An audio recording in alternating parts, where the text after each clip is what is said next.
अगर किसी को स्ट्रोक आता है तो पहले 5 घंटे कितने महत्वपूर्ण हैं, आज हम ये जानने की कोशिश करेंगे। हम सब ने देखा है स्ट्रोक, जिसको पैरालिसिस या लकवा भी कहते हैं, हमारे परिवार में, रिश्तेदारों में, मोहल्ले में लोगों को होता है, और शरीर का एक अंग, सिर्फ एक हाथ, एक तरफ का हाथों पैरों का हिस्सा, या कई के केसेस में चारों पैरों की हाथों की ताकत चली जाती है।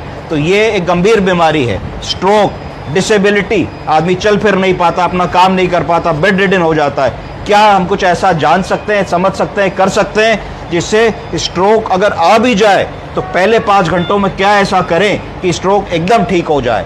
क्या ऐसा हो सकता है कि हम स्ट्रेचर पे अस्पताल तो लाए जाएं, पर 5 घंटे के भीतर ठीक होकर के हम वॉक करते हुए अगले दिन घर चले जाएं? ऐसा क्या कुछ संभव है? तो आज इसके बारे में मैं आपको बताऊंगा। हाँ, इसका उत्तर है कि ऐसा संभव है। अगर हम में से किसी को भी ऐसा लगता है कि हाथों पैरों में झंझनाहट होनी शुरू हो गई है, हाथों पैरों में नंबनेस आ रही है, हाथों पैरों की ताकत कम हो रही है, मुंह टेढ़ा हो रहा है, अगर हम चाय या पानी पी रहे हैं तो एक तरफ एंगल ऑफ द माउथ से वो पानी निकल जा रहा है, ड्रिबल हो जा रहा है, हमारे शब्द नहीं बन पा रहे हैं, हम हाथ से गिलास को नहीं पकड़ पा रहे हैं, हम चाय का कप नहीं पकड़ पा रहे हैं, हम खड़े नहीं हो पा रहे हैं, तो इसका लक्षण है, ये लक्षण है, सिम्टम्स हैं कि जरूर हम लोगों को स्ट्रोक हो रहा है। इसके लिए क्या करना है?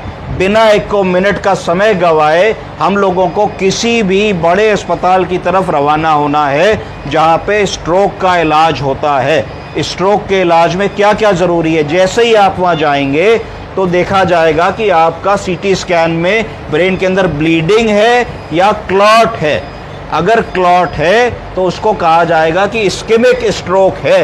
क्लॉट के कारण ब्रेन के अंदर इतना बड़ा क्लॉट फंस गया है, क्लॉट की वजह से ब्लड आगे नहीं जा रहा, ब्लड नहीं जा रहा तो ब्लड के साथ ऑक्सीजन नहीं जा रही है और ब्रेन का वो हिस्सा डैमेज हो रहा है। तो जो ब्रेन के न्यूरॉन्स होते हैं वो हज़ारों लाखों न्यूरॉन्स प्रति मिनट मरने लगते हैं, जिसके कारण उनके फंक्शंस जो होते हैं वो जाने लगते हैं। तो तुरंत क्या करते हैं वहाँ पे इंटरवेंशनल रेडियोलॉजी वाले डॉक्टर साहब बिना चीड़-फाड़ के, बिना चीरा लगाए मिनटों में आपके ब्रेन तक घुस जाते हैं एक कैथेटर के माध्यम से और उस क्लॉट को खींच लाते हैं। और यदि ये सारा काम 4 से 5 घंटे के भीतर हो जाए, इस प्रोसीजर में तो 10 ही मिनट लगेंगे। अगर आप सही समय पे अस्पताल में आ जाएं, सही समय पे सीटी हो जाए, सही समय पे आपका क्लॉट खिंच जाए, तो आपके ब्रेन में डैमेज रुक जाएगा और डैमेज रुक जाते ही ब्लड सर्कुलेशन रिस्टोर होगा और आप कुछ ही घंटों में आपकी चेतना जो चली गई थी, हाथों पैरों की ताकत चली गई थी, वो वापस आ जाएगी। आपके इंटरेस्ट के लिए बताऊंगा कि किस रूट से जाएंगे। तो जांग में एक आर्टरी होती है फीमोरल आर्टरी। फीमोरल आर्टरी के थ्रू सिर्फ एक छोटी सी सुई लगेगी, उस सुई के थ्रू एक कैथेटर हम एडवांस करेंगे। वहां से हम जाएंगे एक्सटर्नल इलियक आर्टरी में। कहाँ जाएंगे? एक्सटर्नल इलियक आर्टरी कहाँ होती है? ये एब्डोमिनल एओर्टा की एक ब्रांच होती है। उसके बाद फिर हम कॉमन कैरोटिड आर्टरी में जाएंगे। Carotid artery, common carotid artery, common carotid artery से हम इंटरनल कैरोटिड आर्टरी के थ्रू होते हुए कहाँ चले जाएंगे? मिडिल सेरिब्रल आर्टरी, MCA, जहाँ पे क्लॉट है और वो खटाक से क्लॉट को हम खींच के बाहर ले आएंगे। तो ये हमको सबको पता होना चाहिए और स्ट्रोक की स्थिति में समय नहीं नष्ट करना चाहिए कि हम 2-4-6 घंटे निकाल दें।